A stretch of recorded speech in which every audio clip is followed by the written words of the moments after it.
Understanding I am not ashamed in English. Hello, dear viewers. Today, we're going to dive into a very interesting English phrase, I am not ashamed. This phrase might seem simple, but it carries deep emotional and cultural nuances. By the end of this video, you'll not only understand what it means but also how to use it in your daily conversations. First, let's break it down. The phrase, I am not ashamed, is composed of three parts. I am, a state of being, not, a negation, and, ashamed, an emotion of embarrassment or guilt.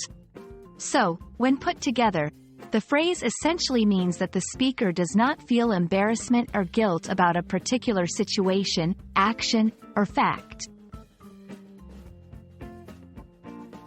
This phrase can be used in various contexts. Here are a few. 1. Expressing confidence, when someone is proud of something that society might not fully accept. For example, I am not ashamed of my background. It made me who I am today. 2. Standing up for beliefs, when someone wants to show that they are firm in their beliefs or choices, despite what others might think.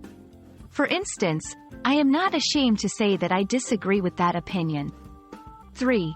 Admitting a fact openly, when someone wants to be open about a fact that others might typically hide. For example, I am not ashamed to admit that I failed the first time I tried.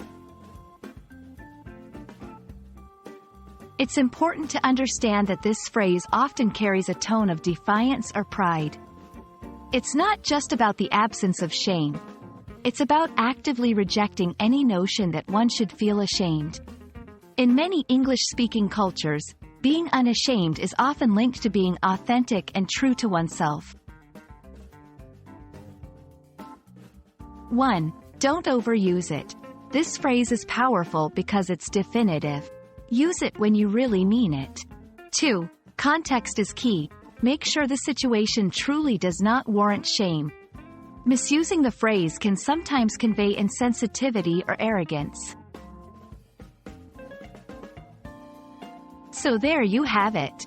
I am not ashamed is a powerful phrase that expresses a lack of guilt or embarrassment, often with an underlying tone of confidence or defiance. We hope this video has shed light on its meaning and usage. Remember, language is not just about words, but the emotions and cultural nuances they carry. Happy learning, and we hope you're not ashamed to keep exploring the beautiful intricacies of the English language.